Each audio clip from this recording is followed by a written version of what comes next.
Hi guys, Kelly here, and welcome to my channel. It is the crazy world we live in, and it is a true crime channel. So we are going to discuss crazy people who did some crazy things. And I'm going to put a disclaimer in here that a lot of these things are heavy. There's abuse in this story I'm about to tell you. Child abuse, physical abuse, mental abuse. So I wouldn't recommend kids listening to this, and just my little disclaimer there. Yes. So today we are going to talk about a really crazy lady named Shelly. No, not my mother. But this Shelly, a little bit crazier than my mom. Her name was Michelle Shelly Lynn Watson Ravato. Long, no tech. Yes. Her name is that long because she was married 3 times. And this woman had 3 daughters, and the abuse she did to them is just horrific. Very, very crazy things. So we'll dive right in. Oh, I hope you guys enjoy. And if you do, like and subscribe. And just let you know, this is going to be a 2-part video. So, okay. Shelly was born in Battleground, Washington. Her dad is Les Watson. He was like a charmer, a big shot type of guy. He could charm the ladies, smooze and doos, like an iffy guy, but people did like him. And he owned a couple nursing homes with his mother, and then the Tiger Bowl, which was a bowling alley. And her mom was named, I want to say it. Okay, and her mother's name was Sharon Todd Watson, and she was from a dysfunctional family. And she was actually an alcoholic, a drug addict, and her and Les had 3 children together. The children were Shelly, Chuck, and Paul. Well, Les couldn't handle it, so, he got out of there, divorced Shelly, and went and met another woman, a very, very nice woman, actually, and her name is Laura.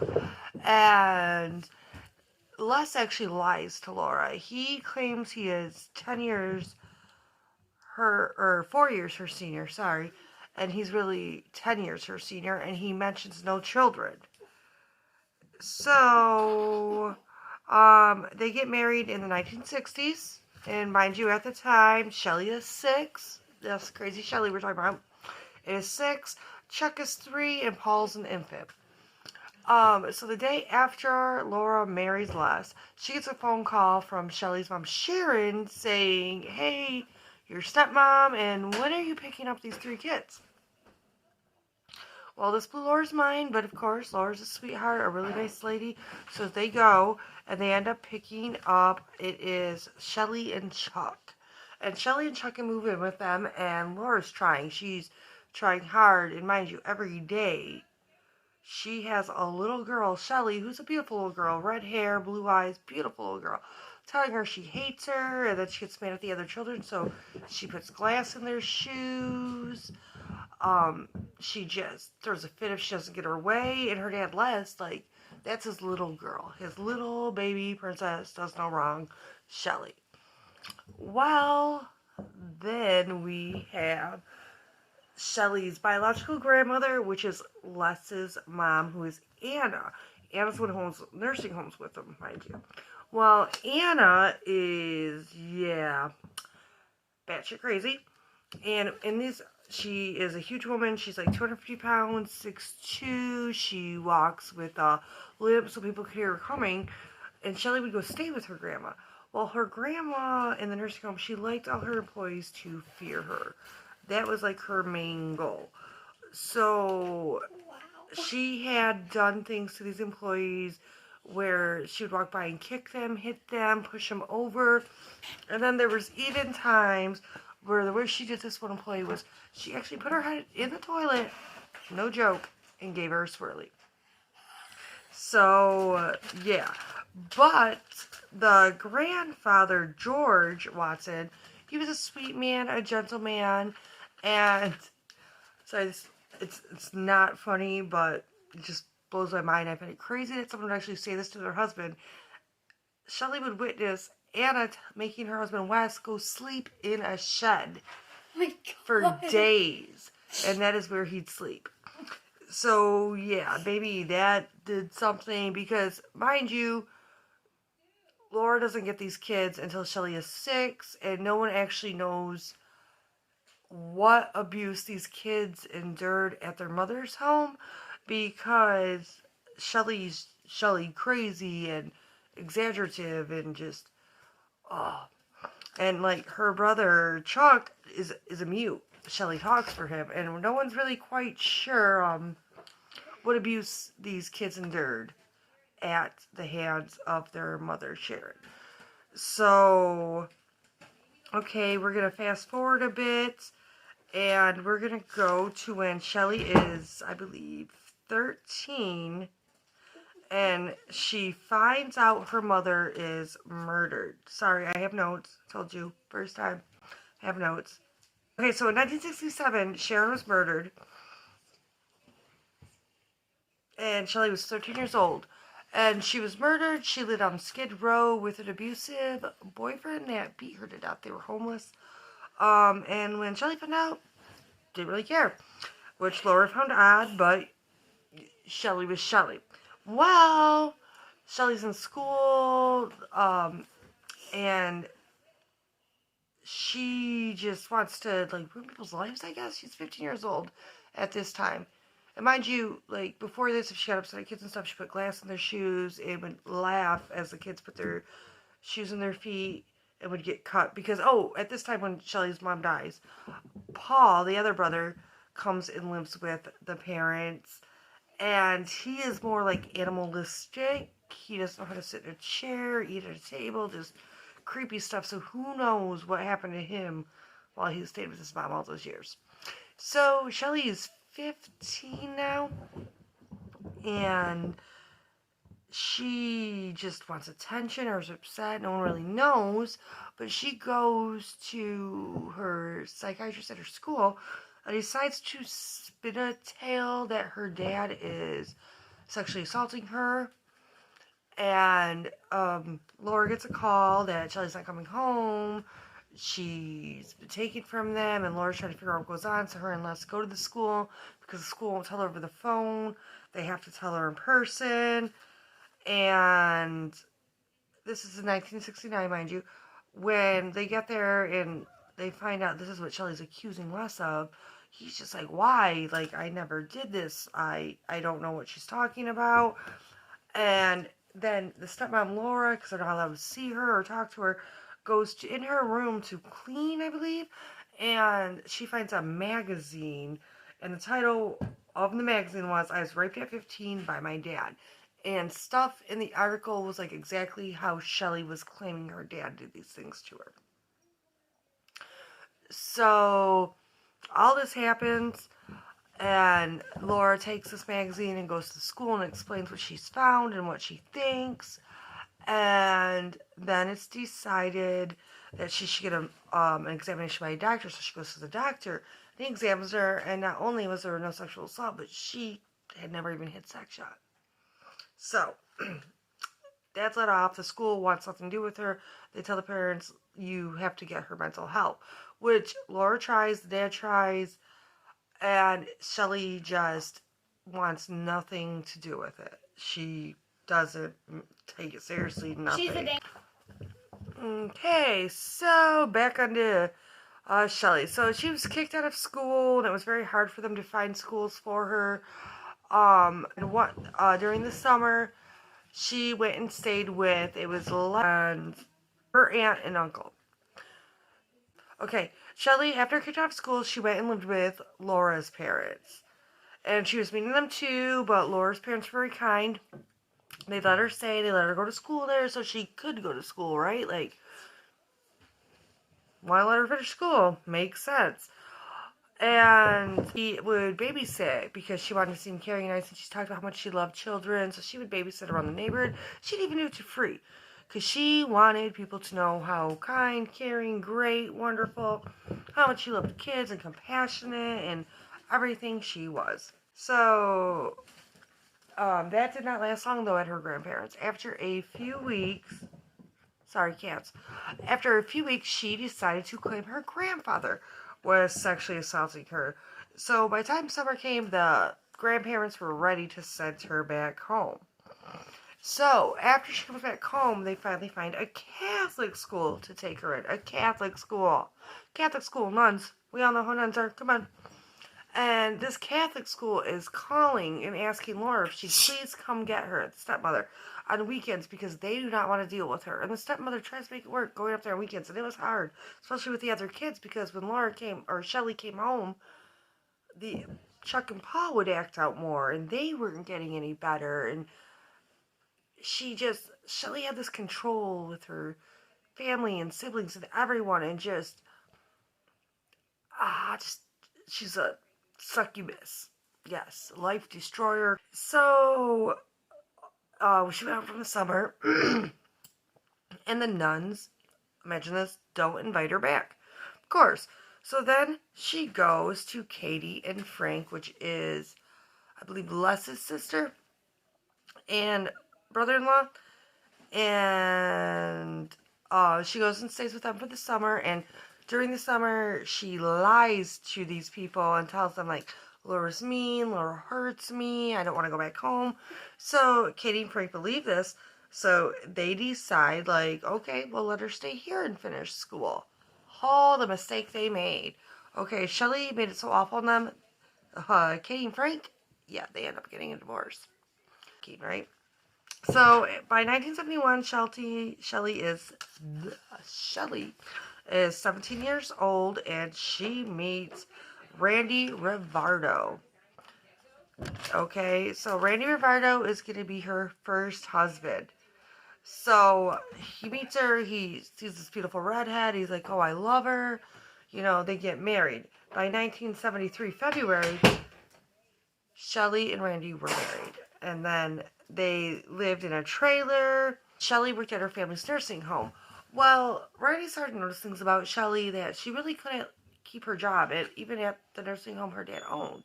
Her dad had to fire her, so then she went and worked at another nursing home that a family member owned. And then they ended up firing her, so she bounced back between those nursing homes that families owned, but she wouldn't show up, she wouldn't do the job she had to do, and she would never be accountable. That's like one big thing you're going to learn about Shelly. Nothing was ever her fault. No accountability. Nothing's her fault. She's kind and helping and great, and it's just everyone else's fault that things go wrong or the reason she has to do things. So, while Shelly is with Randy, her dad Shelly wants a car. She wants a certain car that she just loves and thinks the, cat's meow, best car in the world. So her dad's like, okay, I'll find you the car. Well, while he's out finding her the car, he finds an even better car, most people would say, and brings it back, and Shelly's just pissed. No, that's not the car she wants. It's not good enough. Randy couldn't even calm her down. So then she asks her dad, I want a house. I don't want to live in this trailer. I need a house. Well, her dad, like most parents, are like, I'm not going to buy you a house. So Shelly decides to make her dad think she lives in a bad neighborhood. So Randy gets home from work one day, and Shelly is outside. She's screaming, she's inside. She's screaming, crying. She has some scratches on her, and she claims that people broke in her house and they raped her. And so of course Randy's like, oh my god, and calls the cops. The cops get there, and she claims like, yes, this happened. And she's like, yeah, they buried this gun over here. Well, the cops realize she's full of shit. And Randy realizes she's full of shit. And nothing comes of it. But her dad does buy her that house. Which, she got her way. Which is something Shelly really liked. So in 1974, she got pregnant. And everyone's thinking, okay, this pregnancy is going to change her. It's going to change her with the manipulation, the lies, they're hurting people. She's going to come into motherhood and realize that she wants to be a good person and all the good things in life. Well, so February 1975, she gives birth to a beautiful little girl named Nikki. Has same hair color as her mom, gorgeous little girl. And Shelly decides, oh, I don't want to be a mom. So she goes and leaves her daughter with Laura, which Laura doesn't mind. Laura loves Nikki, wants to be close with her, like that's her granddaughter. Well, this goes on for a few months, and then Randy finally puts his foot down. He's like, no, we're going to get our daughter. We're staying there, and we're going to be a family. Well, throughout all this, she's telling Randy he's worthless. They don't have a good life. He's the reason for all their problems. She's hitting him. Every time he gets money, she spends it and like nothing to show for it. So he leaves and goes to his parents. Well, she goes to his parents and stays with him, and they're trying to work it out. Well, in the end, what happens is they get an income tax check, and Randy's really hoping for it. He can pay off his debt, get his life straight, his credit back in order. Well, she decides no and has someone else sign his signature, keeps it. That was the end of it. Randy's done. Randy splits for good. So then Shelly is, can't be alone. So she meets a man named Danny Long. And in, June 2nd, 1978, Shelly and Danny Long get married. And by August 1979, Sammy is born. So during this time, Sammy gets born. He thinks it's going to work, but this whole time, Shelly's not doing anything. She can't hold a job. She's spending all the money. He notices that when he gets home, Shelly, who's acting like the doting mother all day, runs and picks up the baby and acting like she's been taking care of it, but yet the baby's diaper's full, has a diaper rash, there's just bottles thrown in the crib. So after 5 years, Dave has enough. Dave is like, no, or not Dave, I apologize. Danny. Dave's her next one. So he's done.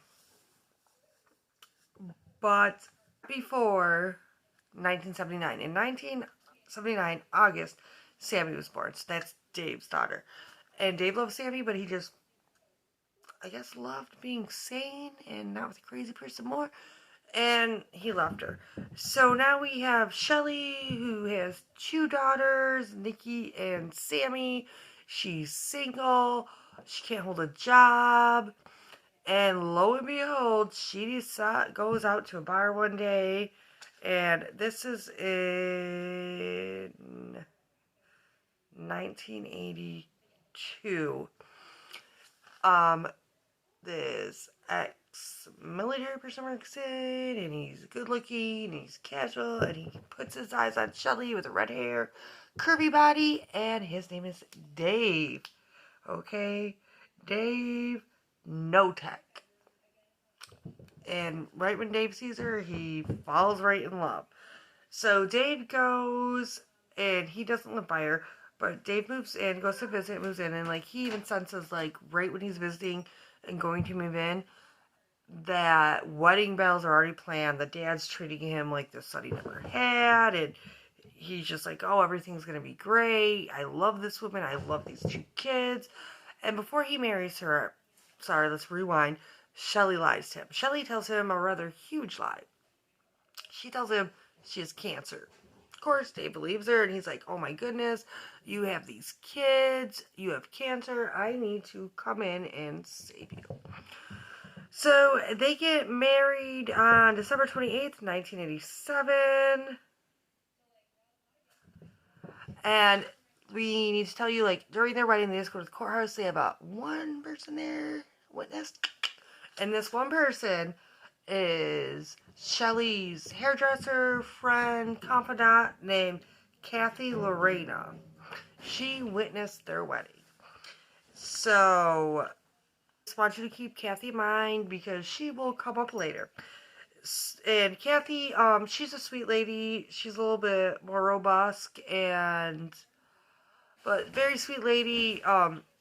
What happens with her is her mom, she lived with her mom, and her mom basically wanted her paychecks. Well, Kathy's a hairstylist, and like her employees loved her, her clients loved her, but she wasn't meeting her sales quota, so she got fired. And when she couldn't pay her mother rent anymore, her mother's just like, okay, you're gone. So that's what happens with Kathy, and yeah, but we'll go into that more. So this is in. So, after they get married, they move from Battleground, Washington. Kathy, or not Kathy, I apologize.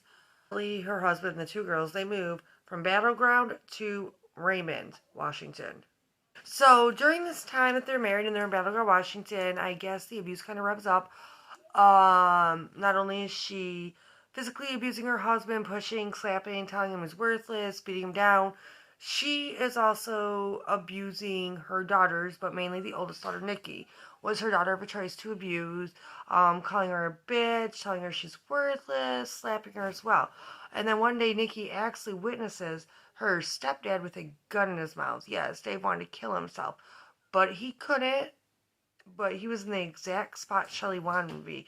She had him so manipulated and controlled that he was ready to kill himself, but he couldn't, and he was just under her thumb. Anything she asked, he would do. So this really is when the abuse revs up big time. So, okay, Shelly's big thing about abuse was shit with her husband, her kids. She would beat you, cut you, beat your ass, basically. Beat your ass. And then she would give you so much affection. I'm sorry, I love you. I'm sorry, I love you. Like, even with the kids at Christmas time, she would go and make a big to-do, this huge Christmas. But you gotta remember, Shelly likes a great show. So on the outside, it has to look picture perfect, but inside, not so much. So she does the big picture perfect Christmas dinner, everything. The kids open the gifts, they're all excited, they're all happy about it. Well, then she slowly takes the gift away. Like, one year, Nikki got a Cabbage Patch doll. Well, her mom put it in a closet and actually put tape over the door. So if Nikki got in, she would know. And she did catch Nikki a couple times, and Nikki had to pay. And then another Christmas, Nikki and Sammy each got necklaces or keychains. And what she decided to do is, like, throw them in a garbage or put them in another package. I can't remember. And she had these kids look for these all Christmas Day, and she's the one who hid them. And then it gets even worse because not only has her husband succumbed to her beatings, where he's basically working out of town for the week and only home on weekends, just kind of to get away from it and put in his mind that the abuse isn't that bad, she starts to rev it up. We'll say, like, not only is she hitting the kids and stuff, she will make them go to bed in the middle of the night. She'll scream, wake them up, make them get up, make them undress, come downstairs. And she would have a mud pit. And her husband, Dave, the stepdad and dad, would be out there with the hose. And she'd be like, wallow, wallow, you're a pig, you're disgusting, wallow.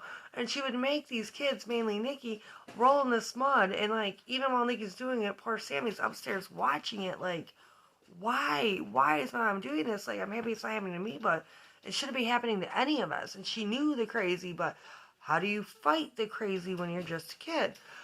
So, after they would wallow, and like, this could last hours in the cold in the winter in Washington, you know. She would have Nikki come in, like, with frozen fingertips and stuff, and then she would put her in a scalding hot bath. So, I mean, that poor girl just, with that stuff alone, not only she would call her name, she would be like, call her a fucking loser. I mean, there was one point where Nikki's mom was chasing her around the house with a knife, telling her she was going to fucking kill her, and actually stabbed her in the leg. And Nikki, who needed medical attention, but no, Shelly never did medical attention, ran off and slept in the woods and just, like, bandaged up best she could, and then had to come home the next day. And then, I think the worst of it, though, was when, okay, sorry, but then there was actually one time where she was chasing Nikki around the house, and Nikki fell through a glass door, and she cut herself all up. And this is, like, kind of the first time Sammy and Nikki see their mom, like, actually, like, stop and apologize and say, I'm sorry. And they think, okay, maybe things will change. maybe this will get better. Maybe our mom does love us, and they hoped, but it didn't. It didn't at all. So yeah.